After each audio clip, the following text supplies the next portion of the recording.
श्री मलुक जयंती चल रही थी, मलुकदास जी की जयंती चल रही थी। पुरानी बात है, तब ये हॉल वगैरह नहीं बना था, ये एक मैदान था, यहाँ पंडाल लगता था, पुराना मंदिर था और पूज्य गुरुदेव भगवान भी उपस्थित रहते थे जयंती में, पूज्य भक्तमाली जी महाराज। तो उत्सव चल रहा था। एक बार उत्सव तो जो है सन 2000 वाला उत्सव, तो एक ग्वालियर के सेवक थे, तो उन्होंने जो है वो मनोरथी थे, इसलिए हुआ गया। और उसके बाद का जो उत्सव था उसमें कोई व्यवस्था थी नहीं और ऊपर से कुछ ऋण भार भी सिर पे था, लेकिन ठाकुर जी की कृपा से शायद 2001 की बात है, भगवान के सहारे चलते हैं, उत्सव चलने लग गया, उत्सव होने लग गया। अब रासलीला, उस बार रासलीला हुई थी, स्वामी फतेह कृष्ण जी की रासलीला हुई थी।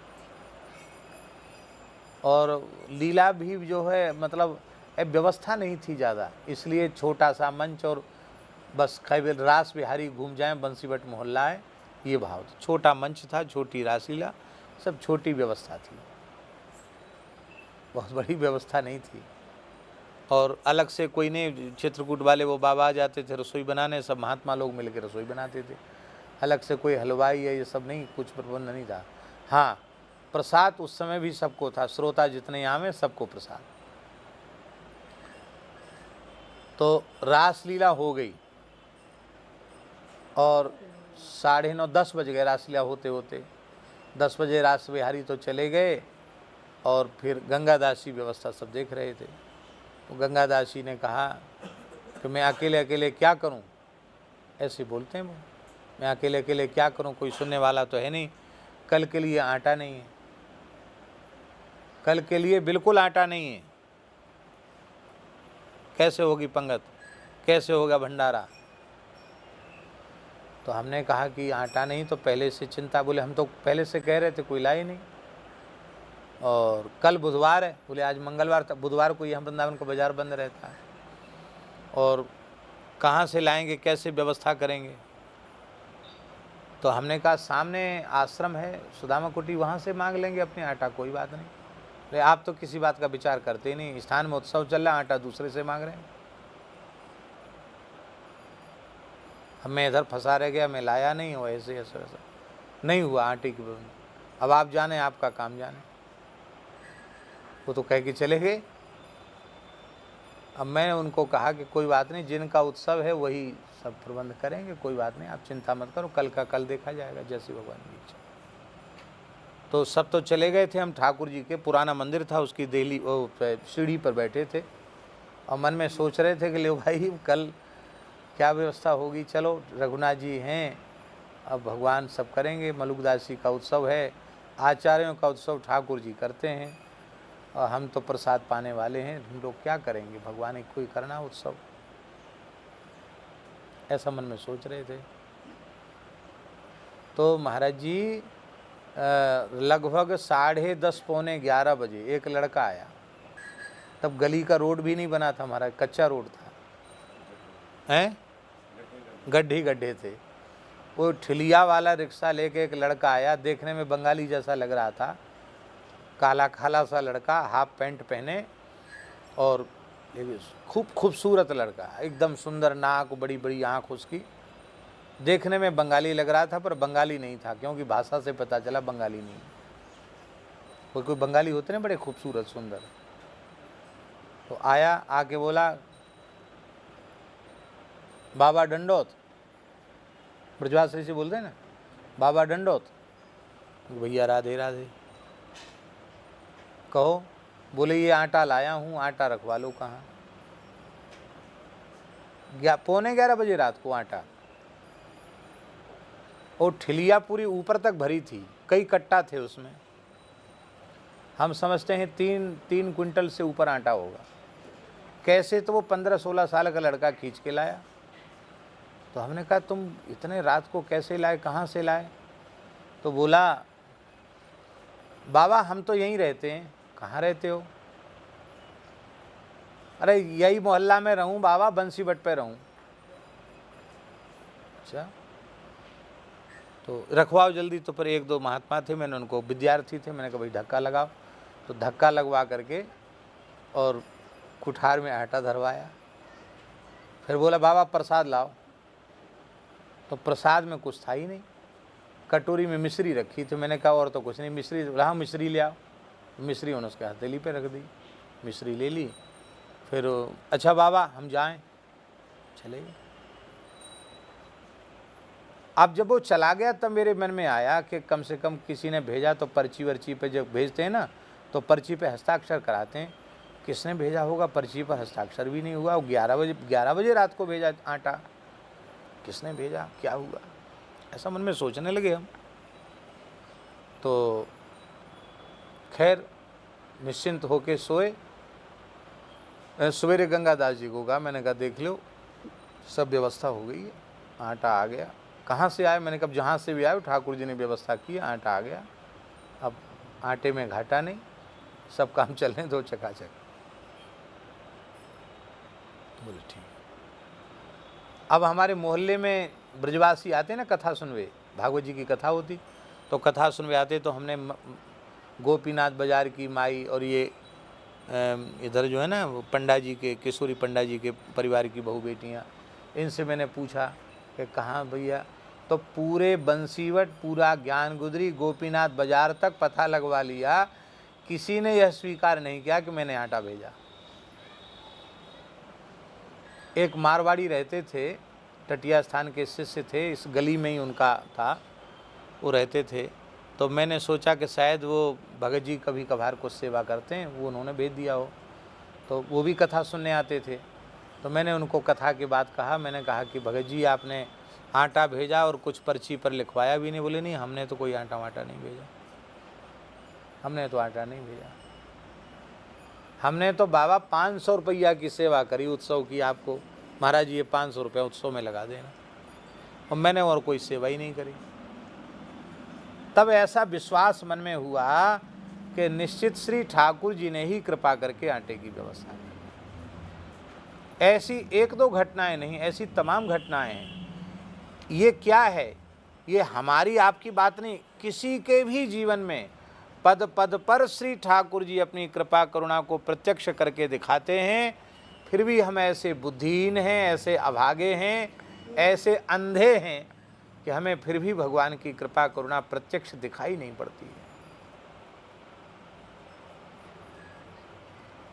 है। ऐसी कृपा करुणा का हम दर्शन करें तो आशा को जीत लेंगे। प्रभु विश्वास, इस कृपा का दर्शन करके भगवत विश्वास हमारे भीतर जगेगा। और ते सेवक हरि के रे, वे भगवान के सेवक हैं, भगवान के सच्चे सेवक हैं।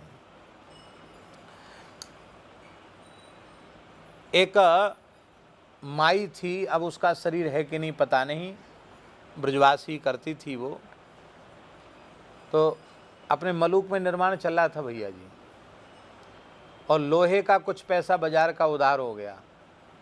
वो देने की सामर्थ्य नहीं थी, तो काम तो चल जाता साधु सही ढंग से, व्यवस्था जुट नहीं पाई।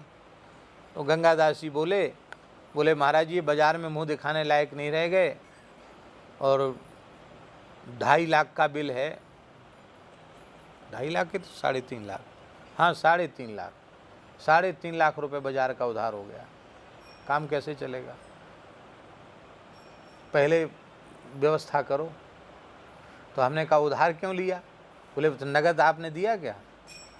नगद दिया नहीं, उधार। बोले फिर ये काम कैसे चलेगा? मैंने कि काम बंद कर देते। बोले आप तो ऐसे निर्णय देते हैं कि काम बंद कर देते, काम शुरू ही क्यों किया? बंद करना था तो शुरू ही क्यों किया? आपने तो निर्णय सुना दिया कि क्यों किया, काम बंद कर देते। कैसे बंद करें? तो हमने कहा चिंता मत करो, भगवान सब प्रबंध करेंगे। आज कहिए भैया जी सवेरे, भगवान सब प्रबंध करेंगे। और शाम को वो माई,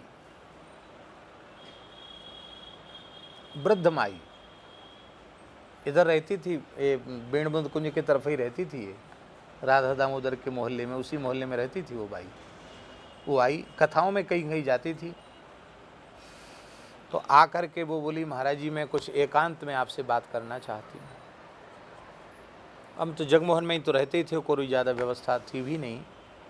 ऊपर तो कमरा था उस समय हमारा, लेकिन मतलब जगमोहन में ही ज़्यादा बैठते थे। तो मैंने उसको कहा कि हम एकांत में माताओं से बात नहीं करते हैं, तो यहीं बैठे यहीं बात कर लो। बोले नहीं, सबके सामने नहीं कह सकती अनुभव की बात। एक आध महात्मा थे, वो बाहर चले गए और वो ऐसे बैठी थी, बाहर खड़े हो गए वो। तो माई बोली कि महाराज मेरी कथा सुन लो। मुझे सुनाओ। बोले मैं मास्टर थी पहले, मुझे मास्टरी जब मेरी पूरी हुई तो मुझे कुछ पैसा मिला। वो पैसा मैंने किसी मंदिर को बनवाने के नाम से दिया था, पर उस मंदिर को बनाने के लिए कोई सेठ आ गया, सिंघानिया। तो बड़ा सेठ आ गया तो मुझे लगा कि मेरा पैसा तो पता नहीं लगेगा कि नहीं लगेगा। मैं ब्राह्मणी हूँ, गरीबनी हूँ, मेरा पैसा तो ईमानदारी का पैसा है। तो मैंने महंत जी को कहा, भाई वहाँ तो सेठ बना रहा है, हमारा पैसा लगाना ज़रूर। तो बोले वो इतने नाराज़ हो गए, पैसे का हिसाब पूछते ही उन्होंने मेरा पैसा वापस कर दिया। तो मेरा पैसा वापस कर दिया तो मैं तब से इतनी दुखी हूँ कि मेरा पैसा अच्छे काम में लगने के बाद लगाने लौट के चला आया, और मैं बहुत दुखी हूँ। तब से मेरे भजन में भारी विक्षेप हो रहा है। मैं बार बार राधा वल्लभ लाल जी को पुकारती हूँ, महाप्रभु हरिवंश जी को पुकारती हूँ कि मेरा भजन कैसे सुधरे, मेरा भजन बिगड़ गया, मेरा तो सर्वनाश हो गया। इससे अच्छा मैं दे दिया था तो दे दिया था, मैं पूछती नहीं तो अच्छा होता। दुखी थी बेचारी, रो रही थी। तो बोले कि आज की रात्रि को, माने बीता हुआ कल रात्रि को, मैं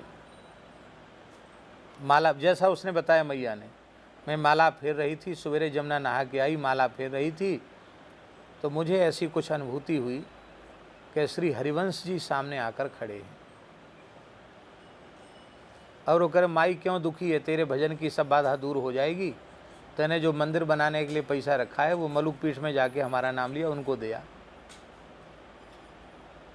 वहाँ इस समय सेवा की आवश्यकता है, वहाँ दिया।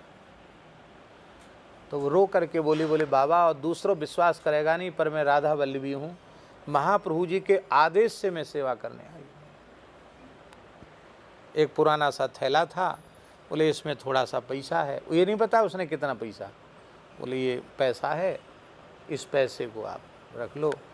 और हमने कि भाई यहाँ मंदिर तो ये पुराना है, अभी तो मंदिर, बोले नहीं हम तो आपको दे दिया, आप कहीं भी किसी भी आश्रम है, मंदिर है, सब मंदिर ही तो है और क्या है, आप कहीं भी लगा देना इसको। फिर प्रणाम करके जाने लगी तो एक सेव मैंने प्रसाद में दिया, और फिर थोड़ी देर बाद लौट के आई, 1 मिनट पीछे लौट के आई। बोली बाबा हमको किराए का पैसा नहीं। सर की बात विचित्र आई, दे क्या गई वो जो कहती किराए का पैसा नहीं। बोले एक रिक्शा हमको ले बुलवा दो, मैं बूढ़ी हूँ, आँख से कम दिखता है, रिक्शा बुलवा दो। एक विद्यार्थी को भेज के हमने रिक्शा बुलवाया, और मैंने उसको रिक्शा वाले को पैसा दे दिया यहीं से। बोले नहीं मैं पैसा, रिक्शा भाड़ा में बाद में हमें तो पेंशन मिलती है, जैसी मुझे पेंशन मिलेगी मैं दे जाऊंगी पैसा, अभी मेरे पास पैसा नहीं। मैंने कहा नहीं ऐसी कोई बात नहीं। रिक्शा मैंने करवा दिया और वो गई। तो मैंने उसको थैले को छुआ भी नहीं। हमने गंगादास जी को बोला, मैंने कहा कि देखो इसमें क्या पैसा है। देखा तो महाराज उसमें 4.5 लाख रुपए निकला। हमने कहा अब तो बाजार, बोले गुरुजी सब बाजार का पूरा चुक जाएगा, बच जाएगा कुछ। मैंने कहा बस ये बातें कहने सुनने की नहीं है, पर हम इसलिए निवेदन कर रहे हैं कि भगवान अपनी कृपा करुणा का पद पद पर विश्वास कराते हैं, लेकिन फिर भी हम लोग ऐसे भाग्यहीन हैं कि फिर भी भगवान की कृपा करुणा पर विश्वास न करके, भरोसा न करके हम शरीर संसार पर भरोसा करते हैं। ये हमारा दुर्भाग्य है। हम केवल और केवल श्री ठाकुर जी के आश्रित रहें। पुरुषार्थ करो, परिश्रम करो, अपने कर्तव्य का पालन करो, ये हम नहीं कहते, लेकिन विश्वास और भरोसा श्री ठाकुर जी का रखो। इसलिए गोस्वामी जी कहते हैं कि प्रभु विश्वास आस जिन जीती, ते सेवक हरि केरे। प्रभु के विश्वास के बल पर ही आशा को जीता जा सकता है, और आशा को जीतने का दूसरा कोई साधन नहीं है। भगवत विश्वास के सहारे आशा को जीता जा सकता है। प्रभु विश्वास आस जिन जीती, ते सेवक हरि केरे। अंतिम में कहते हैं, नहीं एको आचरण भजन को, विनय करत हूँ ताते। मुझ में भजन का आचरण नहीं है, इसलिए मैं आपसे भजन करने वालों के जैसे आचरण होते हैं वैसा कोई भी आचरण हमारे में नहीं है, इसलिए मैं बार बार आपसे विनय करता हूँ। इसका मतलब है साधन का आश्रय नहीं है, आपकी विनय का आश्रय। ध्यान में आई बात, पहले कह चुके हैं। साधन तो करना चाहिए, पर साधन का आश्रय न हो करके आपकी प्रार्थना का आश्रय है, आपकी विनय का आश्रय है। कीजय कृपा दास तुलसी पर, नाथ नाम के नाते। आप कृपा करके अपने नाम की महिमा को सत्य करने के लिए आप हमारे ऊपर कृपा कीजिए। देखो, लिखने योग्य बात है। इतनी चीज़ें भजन के लिए आवश्यक हैं। कौन कौन सी चीज़ें भजन के लिए आवश्यक हैं? सबसे पहली आवश्यकता है श्री राम पद रति। हम जिसका भजन करते उसमें हमारी प्रीति हो। जिसमें प्रेम होता है उसका स्मरण सहज बनने लग जाता है, और जिसमें प्रेम नहीं होगा तो जिसको कहते हैं फॉर्मलिटी, खाना पूर्ति होगी, फिर स्मरण नहीं होगा। प्रेम होगा तो सहज स्मरण बनने लग जाएगा। तो सबसे पहली होना चाहिए क्या? भगवद रति।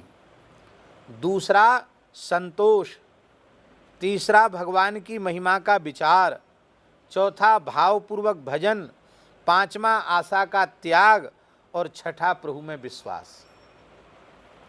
ये 6 चीजें जिसके जीवन में होंगी वही ईमानदारी से भगवान का भजन कर पाएगा। फिर से सुन लें हम सबके लिए बात। भगवद रति 1, संतोष 2, भगवान की अनंत महिमा का विचार 3, भावपूर्वक भजन 4, आशा का त्याग 5, और प्रभु में विश्वास 6। भगवद रति होगी तो ही संतोष होगा, नहीं संतोष नहीं होगा।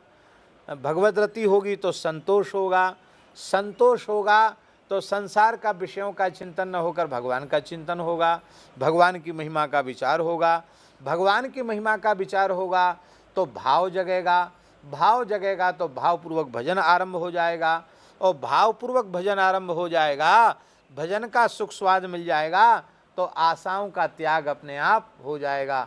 आशा एक राम जी से दूजी आशा छोड़ दे, नाता एक राम जी से दूजा नाता तोड़ दे, ये हो जाएगा।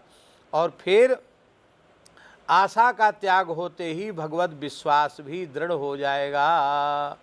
बोलो भक्तवत्स, क्योंकि भगवत विश्वास से ही आशा को जीता जा सकता है। ये 6 चीज़ें प्रत्येक भजन करने वाले साधक के जीवन में अत्यंत अत्यंत जरूरी हैं, अपेक्षित हैं।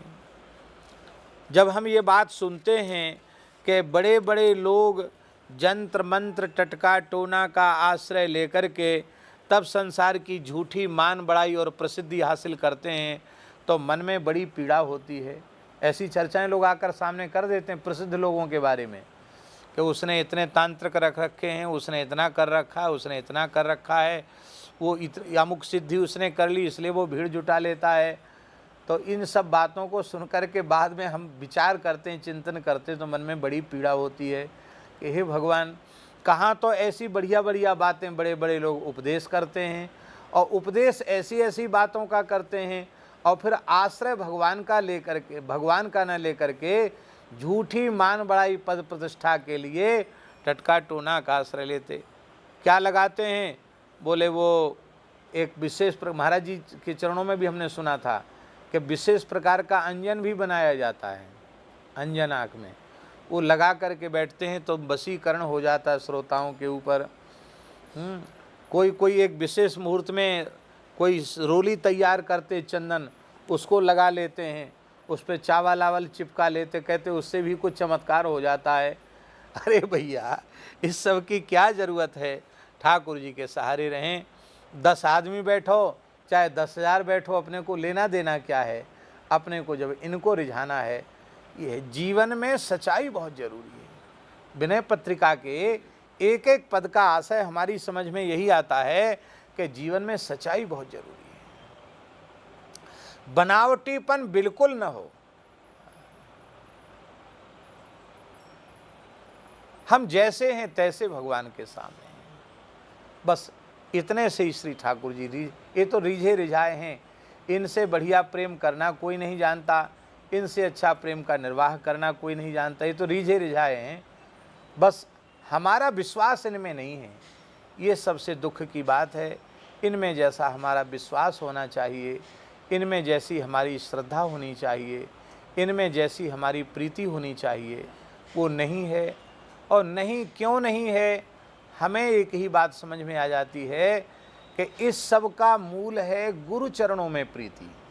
मेरी ये समझ में आया है, सद्गुरु भगवान के चरणों में प्रीति हो जाए तो बिना चाहे बिना मांगे सब कुछ उसके जीवन में अपने आप आ जाएगा।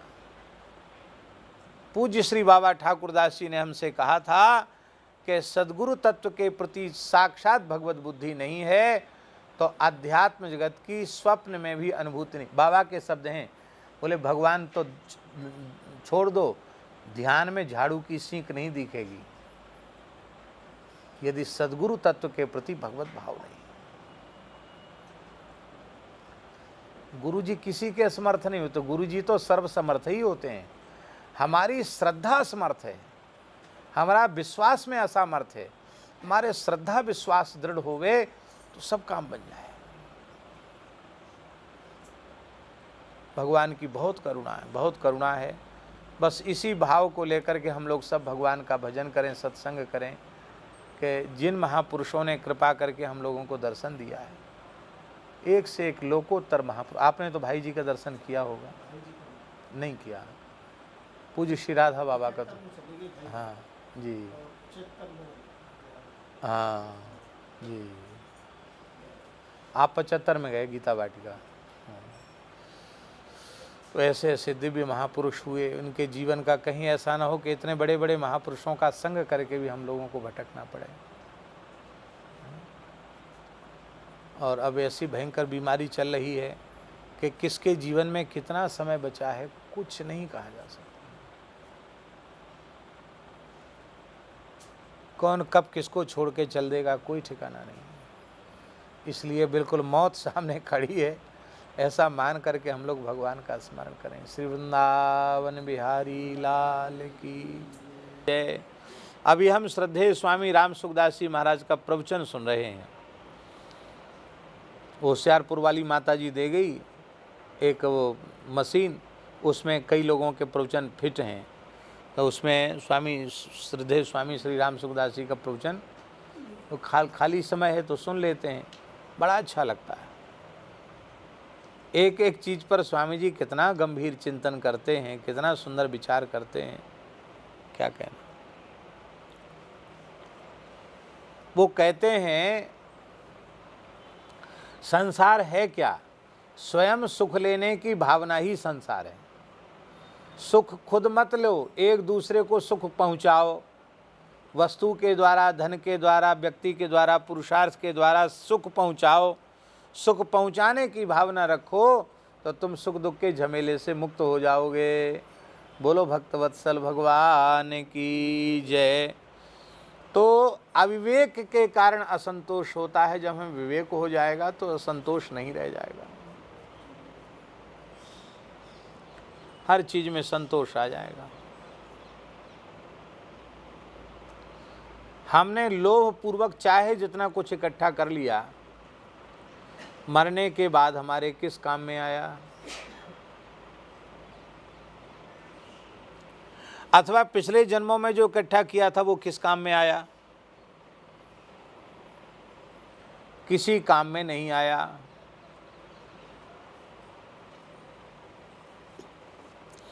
हमारे गुरु भाई हैं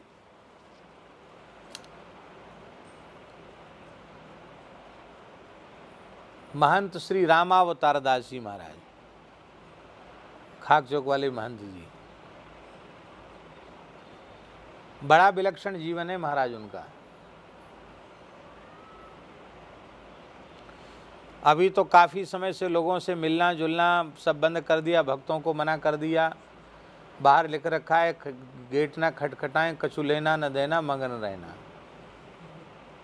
किसी से नहीं मिलते हैं, अब बाहर से ताला और डलवा देते हैं। उनका सेवक है, वो जब उसको संकेत करते हैं तब वो आता, ताला खोलता। अकेले रहते, कैसे इतना रह जाते अकेले? महीनों हो गया ऊपर से नीचे नहीं उतरे, खूब भजन करते हैं। हमने पूछा नहीं कितना पैसा था उनके पास, पर उनके पास जितना पैसा था वो पूरा का पूरा सारा पैसा उन्होंने पक्षियों को खिला दिया। 4-5 मन दाना रोज पक्षियों को खिलाते थे। 2.5 3 क्विंटल तक दाना पवाया एक दिन में उन्होंने, बरसों तक पवाया। और हम समझते हैं कि 40-50 लाख रुपए पक्षियों को खिला दिया उन्होंने। कितना? हाँ हैं 60 लाख। लो साहब, 60 लाख रुपए खिला दिया। अब कुछ नहीं है। अब भक्तों ने कहा, किसी भगत ने कहा महाराज हम प्रबंध करते रहेंगे, रोज पक्षियों को दाना खिलाओ। बोले अब नहीं, ये मेरे ऊपर जो संग्रह का भार था सब मैंने उतार दिया। क्यों? साधु सेवा करने वाले बहुत हैं, गौ सेवा और अमुक मुख सेवा करने वाले, गौ सेवा भी करते हैं, जो भी यहाँ भेजते रहे हैं। हाँ हैं, इस साल नहीं आया। हाँ बोले सब हैं। अब ये बेचारे पक्षियों का क्या है? गुरु महाराज पहाड़ी बाबा हमारे पक्षियों को खिलाते थे, तो चलो पक्षियों को 60 लाख रुपए पक्षियों को खिला दिया उन्होंने। और आप बिल्कुल फक्कड़ हो गए। कहते हमें अपने पूर्व जन्म की याद है, पूर्व जन्म में भी हम महात्मा थे, कुछ संग्रह हमने कर लिया था, उस संग्रह के कारण हमारा पुनर्जन्म हुआ। अब हम ऐसी गलती इस जन्म में नहीं करेंगे।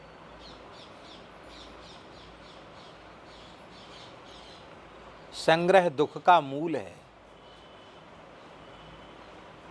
जो धन अच्छे काम में लग गया उतना सफल हो गया, और जो बच के रह गया वो कहाँ जाएगा, किस रास्ते से जाएगा, इसको कोई नहीं कह सकता। पर लोग जीवन भर संग्रह में लगे रहते हैं, न तो स्वयं भोगते हैं और न किसी को देते हैं। हमारे ऊपर तो शनि महाराज की ऐसी कृपा है कि हमारे सामने चाहे जितना कोई सामान धर दे, बांटने में विलंब नहीं है, ख़त्म। कहते हैं किसी किसी के हाथ में शनिचर होता है, सब ख़त्म कर देता है। और जो चीज़ हमारी नज़र से बच जाए वो सड़ जाएगी, बच जाए कहीं कोने कूचे में छिपी रह जाए, वो फिर किसी के काम के लायक नहीं रहेगी। और बड़ा सुख होता है, सब खत्म कर दो तो सुख होता है। और ये सोच लो कि नहीं थोड़ा कम खर्च करो, फिर अभी फिर पता नहीं आएगा कि नहीं, तो नहीं आता है। और सब खर्च कर दो तुरंत आ जाता है। भगवान प्रत्यक्ष दिखाते हैं। ठाकुर जी की अपार कृपा है। मलुकदास जी महाराज कहते हैं 9-10 मास गर्भ में पाला, गुप्त ही दूध पिवाया, कहत मलूक सुनोरे भौंदू सो ठाकुर बिसराया। कहत मलूक सुनोरे भौंदू सो ठाकुर बिसराया। भगवान के सहारे हम लोग रहें तो हमें संग्रह परिग्रह की इच्छा ही मन में उत्पन्न न हो।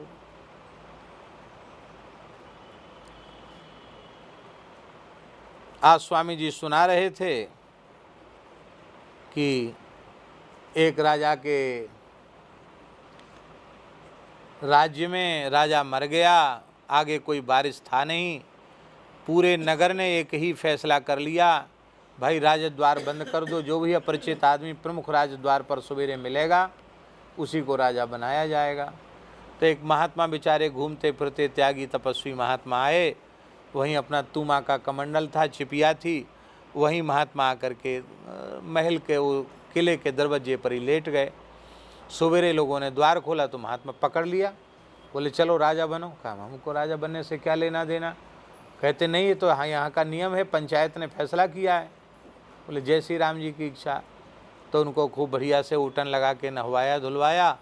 तो स्वामी जी के शब्द थे, तो महात्मा ने अपना तूमा का लंगोटी आड़बंद और अपना तूमा का कमंडल, लंगोटी आड़बंद, अचला, सब चिपिया सब एक बक्सा में रख दिया, संदूक में ताला लगा दिया और चाबी बोले अपने पास रख ली। और राजा के कपड़ा भी पहन लिए और बढ़िया खूब सुंदर राज चलाया उन्होंने। क्योंकि स्वार्थ तो उनमें था नहीं, सुख भोग की इच्छा थी नहीं, संग्रह परिग्रह की इच्छा थी नहीं, तो न्यायपूर्वक इतना प्रजा को सुख दिया कि सबने कहा महाराज ऐसा तो राजा आज तक कभी हुआ ही नहीं।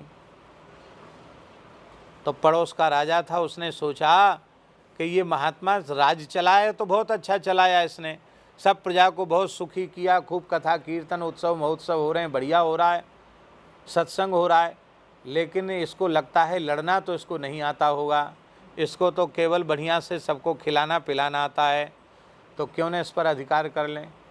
तो वो राजा जो है और शत्रु राजाओं को साथ लेकर के पूरी सेना के साथ नगर को घेर लिया। नगर को घेर लिया तो मंत्रियों ने कहा महाराज हम लोग शत्रुओं की सेना से घिर गए, अब आप राजा हो, आज्ञा करो। बोले क्या, किस लिए घेर लिया। कहते चढ़ाई करेंगे, इस पर कब्जा करेंगे। कब्जा क्यों करेंगे, उसको बुलाओ मेरे सामने, हम बात करेंगे उससे। अब राजा की आज्ञा तो सर्वोपरि। मंत्री गए, बोले महाराज वो बात करेंगे, आप आओ, अकेले आओ, अमुक स्थान में दोनों की बातचीत होगी। आ गए, बातचीत हुई। भाई क्या बात है, हमारा तुम्हारा क्या कला, क्या झगड़ा है, किस बात से तुम युद्ध करना चाहते हो। क्योंकि युद्ध होगा, रक्तपात होगा, तुम्हारे लोग भी मारे जाएंगे, हमारे लोग भी मारे जाएंगे, हाथ क्या लगेगा। राज्य को तुम उठा के ले नहीं जाओगे, हम भी उठा के ले नहीं जाएंगे। किस लिए लड़ रहे हो, राज्य के लिए तो लड़ रहे हो ना, और किस लिए युद्ध होते हैं, इसलिए युद्ध होते हैं। तो बोले बिना युद्ध के ले लो ना, हमको क्या लेना देना इससे। भाई इतने दिन हमने छाना घोटा, अब तुम छानो घोटो। इतने दिन हमने प्रजा की सेवा की, छाना घोटा, अब तुम छानो घोटो। और बोले तुरंत उसने, महात्मा ने अपने आड़बंद में ही चाबी लटका रखी थी, चाबी से तुरंत संदूक खोला और राजा का कपड़ा उतार के उसी को दे, जो लड़ने के लिए आया था उसको बोले ले ये मुकुट फुकुट सब ले। और बढ़िया आड़बंद लगाया, लंगोटी बांधी, कमंडल लिया, से ताराम चिपिया लेके चला गया। तो स्वामी जी कह रहे थे जैसे उस महात्मा ने राज्य को भोगा, ऐसे ही तुम संतोष पूर्वक संसार को क्यों नहीं भोगते।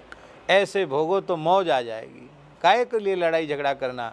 तो ले आओ, जाओ, ठीक है, चाहिए तुम ले जाओ, ले लो, हमको तो चाहिए ही नहीं। क्योंकि छोड़ना पड़ेगा, ये तो हुई मजबूरी, और छोड़ दिया गया ये हो गया विवेक।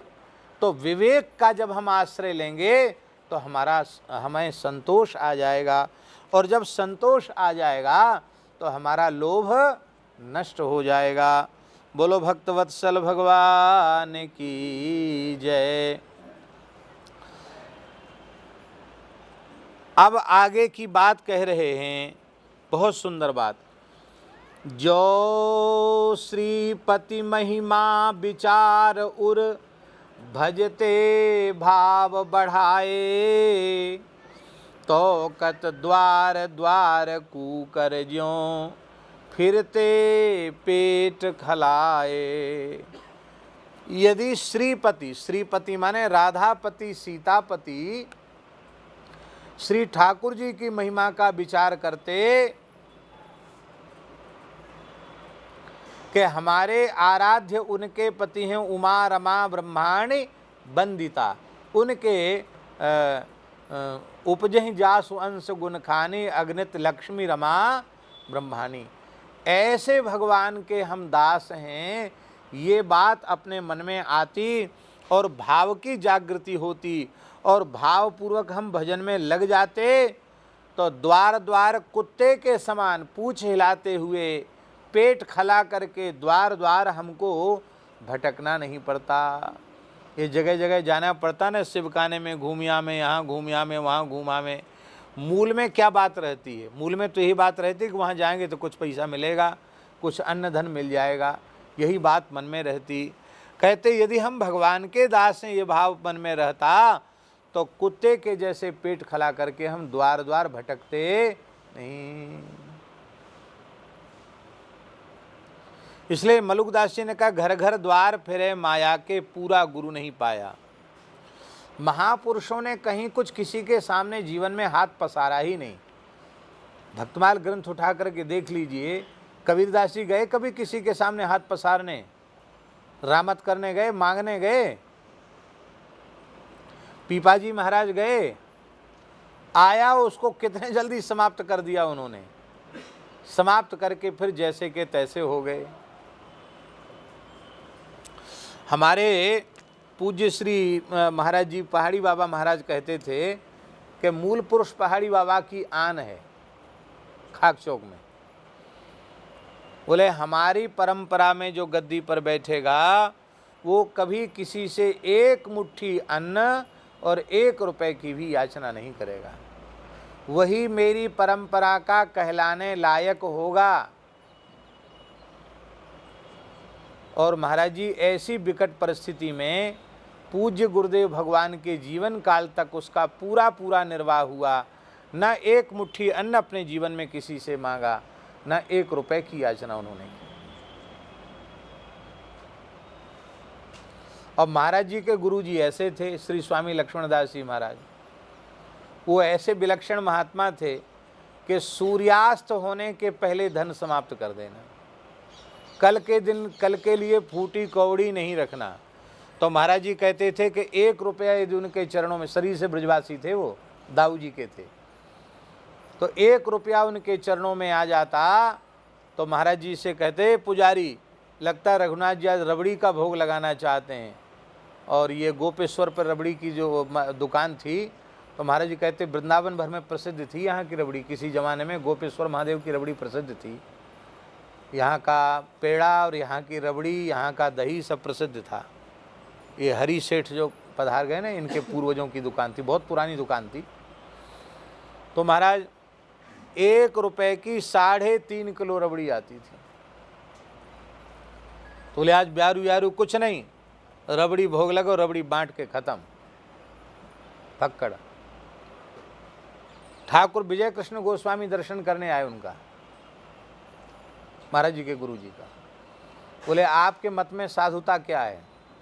बोले हमारे मत में साधुता है, हम साधु उसको मानते हैं जिसके मरने के बाद शरीर को ढकने के लिए कफन के लिए कोरा कपड़ा ना मिले संग्रह के नाम पर, और फूटी कौड़ी न मिले, रुपए पैसा की कौड़ियाँ चलती थी जमाने, फूटी कौड़ी न मिले, उसे हम साधु समझते हैं। और महाराज जी कहते गुरु महाराज ने वही करके दिखाया। जब उनका शरीर पूरा हुआ श्री स्वामी लक्ष्मणदास जी का, तो महाराज जी कहते खाक चौक स्थान में संग्रह के नाम पर फूटी कौड़ी नहीं थी, और महाराज जी के शरीर को ढकने के लिए कोरा कपड़ा नहीं था। जीवन भर एक लंगोटी में रह गए श्री स्वामी लक्ष्मणदास जी महाराज। पर कहते हम तो रोने लगे उनके शरीर के पास बैठ के कि मांगना मना है, अब हम क्या करें। कहते जैसी वृंदावन में खबर फैली तो रेशम के थान आ गए महाराज, ब्रजवासी दौड़ पड़े। ऐसी श्रद्धा थी महाराज में। और बोले ऐसी उनकी यात्रा निकली, और उनका सब जमुना जी में जल समाधि हुई थी, सुंदर उनकी जल समाधि हुई, सब हुआ। और कहते महाराज जी कहते थे कि हमारे गुरु महाराज के भंडारे गांव गांव में भाई ब्रजवासियों, क्यों ब्रजवासी बहुत मानते थे उनको। छाहरी में, माट में, और ये भीम गाँव, ये जितने गांव हैं, ये राया में, गोकुल में, दाऊ जी में, वृंदावन में, बरसाने में ब्रजवासी बहुत आते थे, हमारो बाबा हमारो बाबा। तो महाराज जी कहते कि ऐसे भंडारे भये, गांव गांव में भंडारे भरे गुरु महाराज के, संग्रह परिग्रह से मुक्त।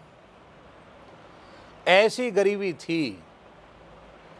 तो महाराज जी के गुरु जी के अति उदार स्वभाव को देखकर बंगाल के कुछ लोगों ने, कलकत्ते के बंगालियों ने वहाँ एक ट्रस्ट बनाया था अंग्रेजी ज़माने में, और वहाँ कुछ पैसा रखा था कि कम से कम ठाकुर जी की सेवा के नाम पे महीने में आ जाए तो शायद 36 रुपया महीना आता था।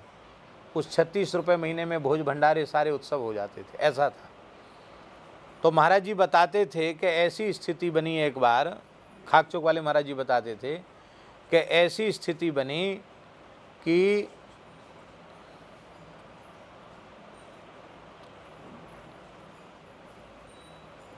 कोई कारण ऐसा बना था कि उधर से जो कलकत्ते से आता था वो आना बिल्कुल बंद हो गया और जो है बहुत तकलीफ़ हो गई। अब महाराज जी कहते कि पुरखान की आन है कि भिक्षा मांगने जा नहीं सकते, याचना कर नहीं सकते, तो अब कैसे खर्च चले। तो कहते होते होते होते एक दिन ऐसा अवसर आया कि ठाकुर जी के कुठार में इतने से चावल बचे और वो चावल झाड़ पोंछ करके हमने भात बनाया, कुछ भाजी वाजी ले आए, तो भाजी और भात और दही ये ठाकुर जी को भोग लगाया। कल के लिए कुठार में कुछ नहीं था कि ठाकुर जी को भोग क्या लगे। तो महाराज जी कहते गैया तो थी स्थान में, तो ठाकुर जी को भोग धराया, धनुष बाण अलग किया, मुकुट पधराया और ऐसे भोग धराते हैं मुकुट श्रृंगार उतार करके। तो हमारे ठाकुर जी के बोले सामने भोग धराया। भोग धराने के बाद हम मन ही मन रघुनाथ जी से बोले देखो हमारे पुरखान की आन है, हम भिक्षा मांगने चुटकी आटा मांगने तो जाएंगे नहीं, मधुकरी मांगना हमारी परंपरा में है नहीं, वो हम करेंगे नहीं। रुपया किसी से एक मांगना नहीं, क्यों हाथ पसारने के लिए महापुरुषों ने मना किया है। जो चरण में आ जाएगा आकाश वृत्ति से उसी से निर्वाह करेंगे। तो आपको अन्न का भोग लगाना हो तो कल से व्यवस्था कर लेना, हाँ। और नहीं तो हमारे पास गैया हैं, पल्ली पार जाके गैया चराएंगे, गैया का खूब चकाचक आपको दूध पिलाएंगे, दही खिलाएंगे, छाछ पिलाएंगे और हम भी दूधाधारी बन जाएंगे और आपको भी दूधाधारी बना के रखेंगे। कोई महात्मा आएंगे कहेंगे भैया हमारे यहाँ कोई चीज़ नहीं है, छाछ मठा दूध है, तुमको ये लेना हो तो ले लो। गैया चरा लाएंगे जंगल में, बहुत जंगल था पल्ली पार। कि ये मन ही मन अंतर द्वंद्व चल रहा था। और वहाँ से जैसे ही ठाकुर जी को भोग धरा के गए भंडार में और वहाँ से जैसे ही लौट के आए भोग उसारने के लिए, तो महाराज जी कहते कि हमने क्या देखा कि 2 रुपया ठाकुर जी की देहरी पे रखा हुआ है। अंग्रेजी शासन था, चांदी के रुपया चलते थे, तो चांदी के 2 कलदार 2 रुपया चांदी के एकदम टकसाल से जैसे बन के आए हों, ऐसे एकदम चमकते हुए 2 रुपया देहली पे ठाकुर जी की रखे, खाक चौक के मंदिर की देहली पे। तो वहाँ दरवाजे पे एक महात्मा बैठे थे, खाक चौक के ही महात्मा थे, उनका नाम था श्री दामोदर दास जी। तो वो बैठे थे, माला फेर रहे थे दरवाजे पे बैठ के। तो महाराज जी बोले ए दामोदर दास। हाँ महाराज। कौन घुसा भीतर, ये भेंट कौन चढ़ा के गया? तो बोले महाराज चिड़ैया नहीं आई, माने चिड़िया भी नहीं आई। आदमी की तो क्या चले, चिड़िया भी यहाँ नहीं आई। अब और तो कोई है नहीं, क्योंकि महाराज जी बोलते थे कि जब मेला होता था सावन भादों का, तो आम जनता आती थी तो वो धेला पाई चढ़ाती थी मंदिरों में, उससे खर्च चलता था। और कोई सेठ साहूकार आता था तो 4 आना 8 आना चढ़ाता था, तो 4 आना 8 आना चढ़ाने वाले को सेठ समझा जाता था। और रुपया चढ़ा दिया किसी ने मंदिर में तो कहते थे भैया कोई न कोई राजा होंगे कहीं न कहीं के, इतना सस्ता जमाना था। रुपया चढ़ा दिया तो वो राजा माना जाता था। तो ये 2 रुपया कौन ले आया? बोले समझ गए कि ठाकुर जी ने कुठार के लिए व्यवस्था की है। तो महाराज जी बोले 1 रुपये के 32.5 सेर तो चना आए, और कहते वो 2 रुपये में ही दाल चावल आटा पूरा हमारा कुठार, तो बोले 2 रुपये में ठाकुर जी ने भर दिया। और कहते तब से भरा है, अब तक खाली नहीं हुआ। महाराज जी कहते थे रघुनाथ जी ने 2 रुपये में कुठार भरा, अब तक कुठार खाली नहीं हुआ। भगवान के सहारे यदि हम लोग रहें, सच्ची बात है, केवल और केवल भगवान का आश्रय लेकर के हम रहें, तो अजगर करे न चाकरी, पंछी करे न काम, दास मलुका यूं कहें सबके दाता राम।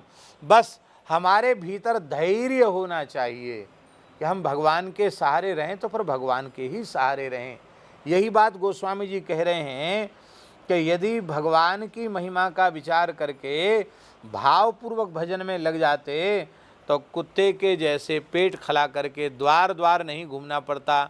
कुत्ते की उपमा इसलिए दी कि कुत्ता जिस टुकड़ा जब कोई व्यक्ति कुत्ते को देता है तो देखते ही कुत्ता पूंछ हिलाने लग जाता है, नाचने लग जाता है, फिर लेट जाएगा, फिर पेट दिखाएगा। ऐसे ही हम लोग ऐसा ही करते हैं। कोई कुछ टुकड़ा देता है, धन देता है, तो उसकी जय जयकार करने लग जाते हैं, उसकी प्रशंसा के पुल बांधने लग जाते हैं। यही है पेट खिलाना। इसका आशय जुगल जी ये नहीं है कि हम किसी भक्त के यहाँ न जाएं या किसी की सेवा, ये आशय नहीं है।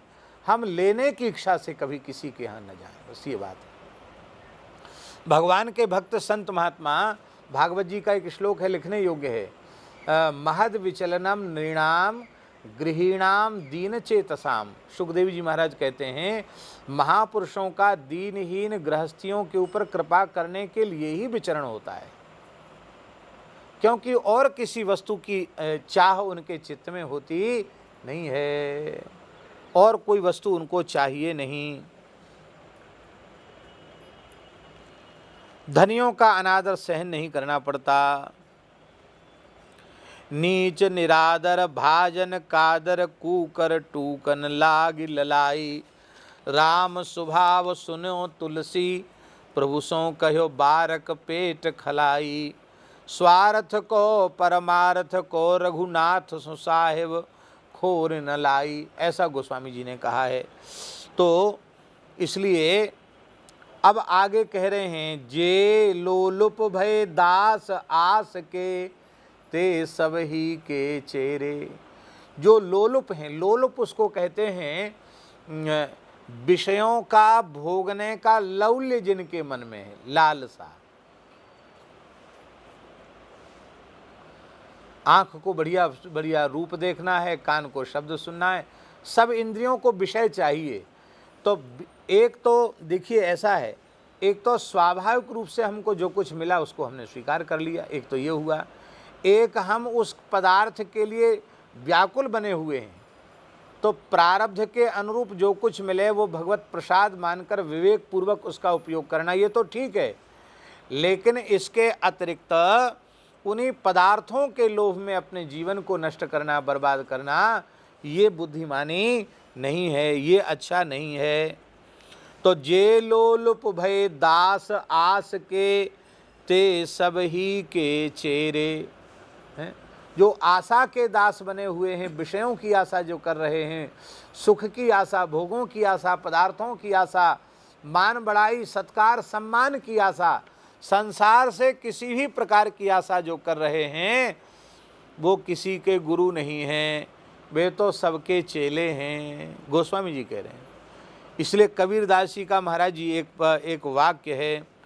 कबीरदास जी कहते हैं कि कबीरा साधु जगत गुरु। उसको जगत गुरु बनाने की जरूरत नहीं है। कबीरा साधु जगत गुरु। कबीरदास जी कहते हैं कि साधु तो जन्म से ही जगत गुरु है। कबीरा साधु जगत गुरु। कब? कबीरा साधु जगत गुरु जो तजे जगत की आस। कबीरा साधु जगत गुरु जो तजे जगत की आस।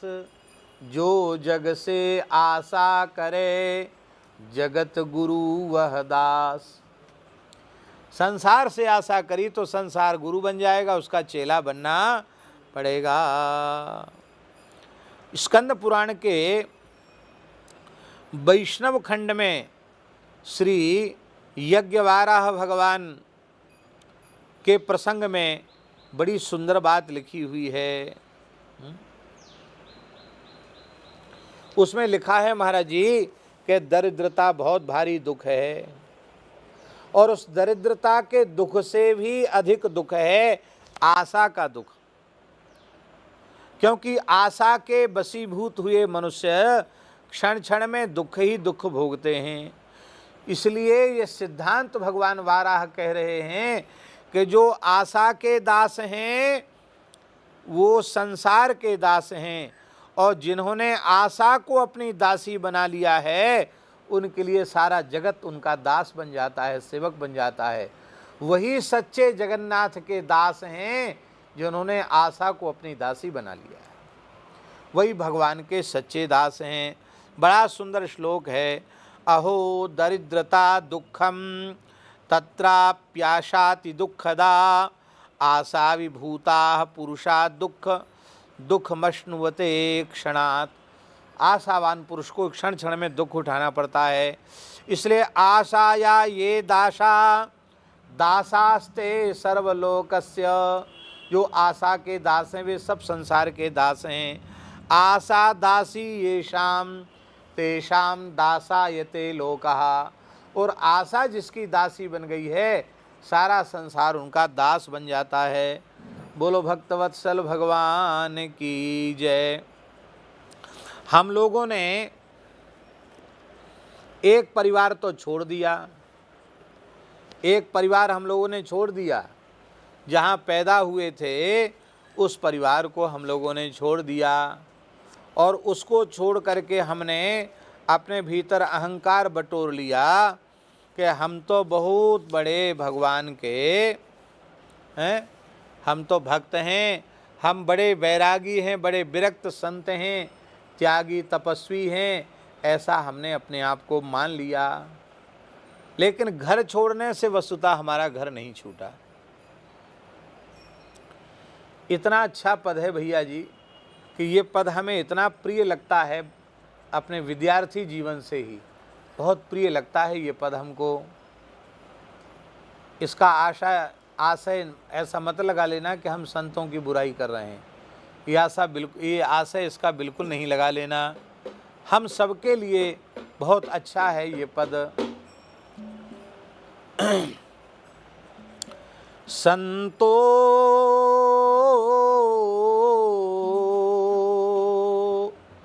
कहा गृहस्थ कहा त्यागी, संतो कहा गृहस्थ कहा त्यागी, संतो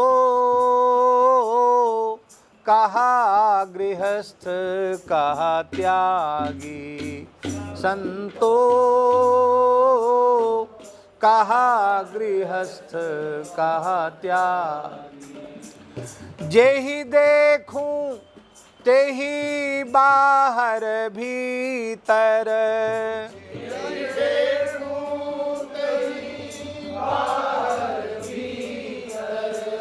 घट घट माया लागे,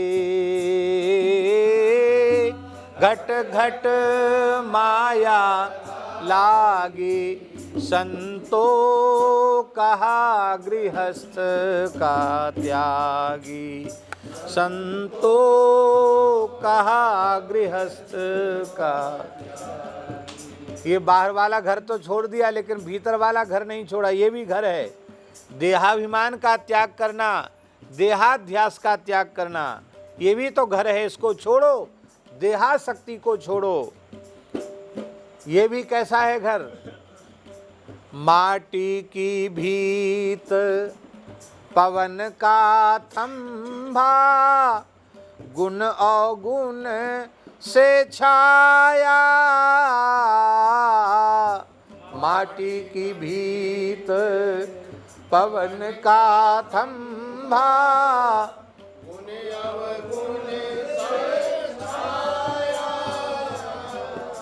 हाँ पांच तत्व आकार मिलाकर, पांच तत्व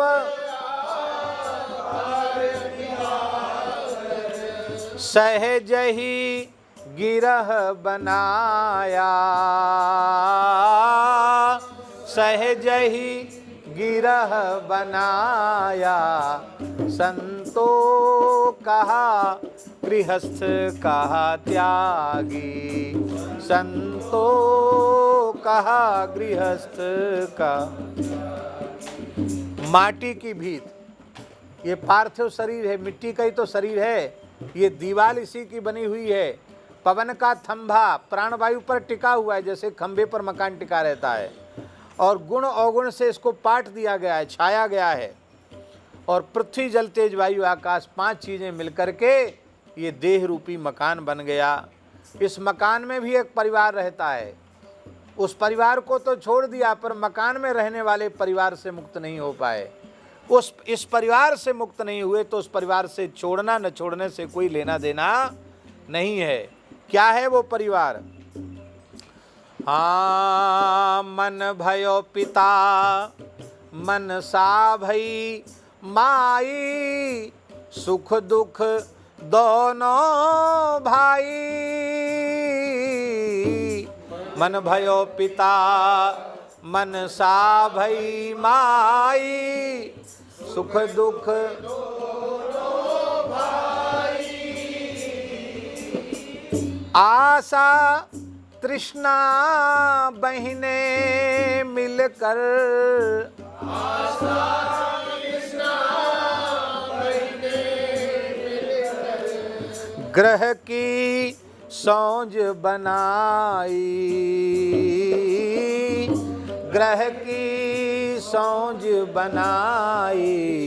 संतो कहा गृहस्थ कहा त्यागी, संतो कहा गृहस्थ कहा त्यागी।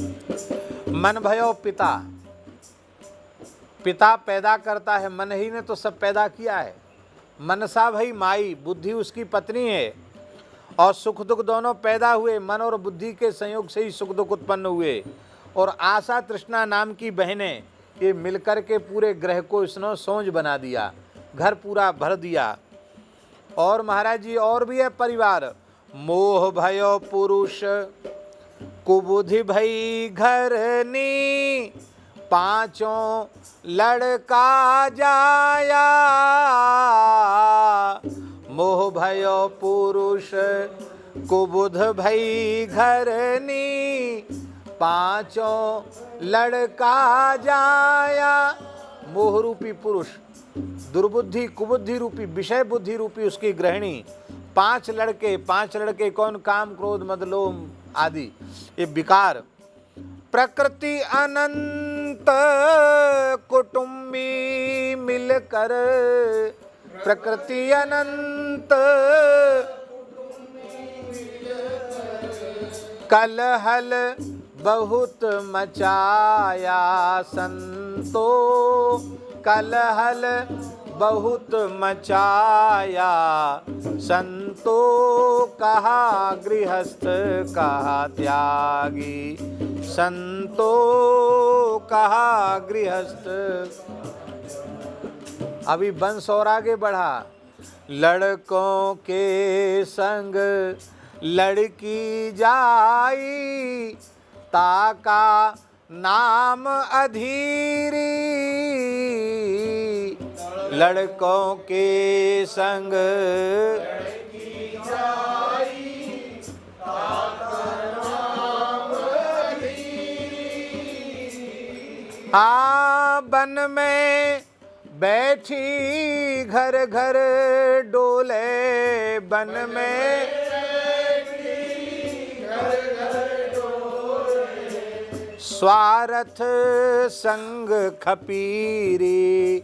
हाँ, स्वार्थ संग खपीरी।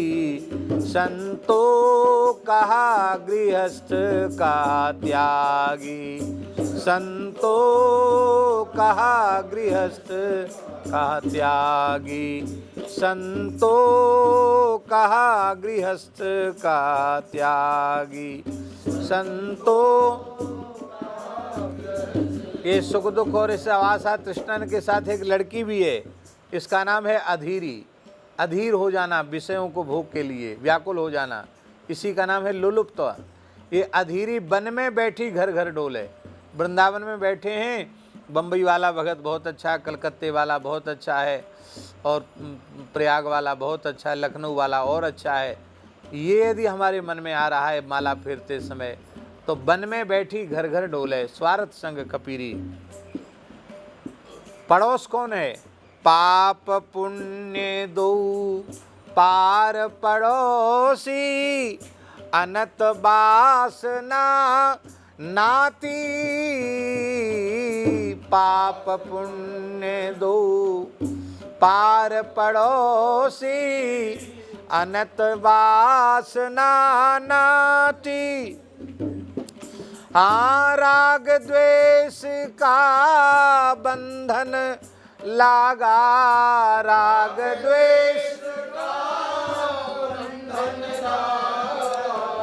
गिरह बना उत्पाती संतो, गिरह बना उत्पाती संतो। कहा गृहस्थ का त्यागी, संतो कहा गृहस्थ। कोई ग्रह माड़ी गिरह में बैठा, बैरागी बनवासा। कोई ग्रह माड़ी, ग्रह को छोड़कर गिरह में बैठा, बैरागी बनवासा। जन दरिया एक राम भजन बिन, जन दरिया घट घट में घर वासा, घट घट में घर वासा। संतो कहा गृहस्थ कहा त्यागी, संतो कहा गृहस्थ का। इसलिए जो विश्वास पूर्वक आशा को जिन्होंने जीत लिया है, वही भगवान के सच्चे सेवक कहलाने के योग्य हैं। प्रभु विश्वास आस जीती जिन, ये बड़ी सुंदर बात है। प्रभु विश्वास आस जीती, आशा को जीतने का साधन प्रभु विश्वास ही है। भगवत विश्वास ही आशा को जीतने का एकमात्र साधन है। हम आपको क्या कहें भैया जी, भगवान ऐसे करुणामय हैं, हम विश्वास नहीं कर पाते भगवान की करुणा कृपा पर, इसीलिए भटक रहे हैं। नहीं तो भगवान की करुणा बहुत भारी है। एक एक पग पग पर भगवान अपनी कृपा करुणा का परिचय हम लोगों को दे रहे हैं, लेकिन हम अंधे हैं, हमें दिखता ही नहीं भगवान की कृपा करुणा का। होते हुए भी कृपा करुणा का हम अनुभव नहीं कर पाते।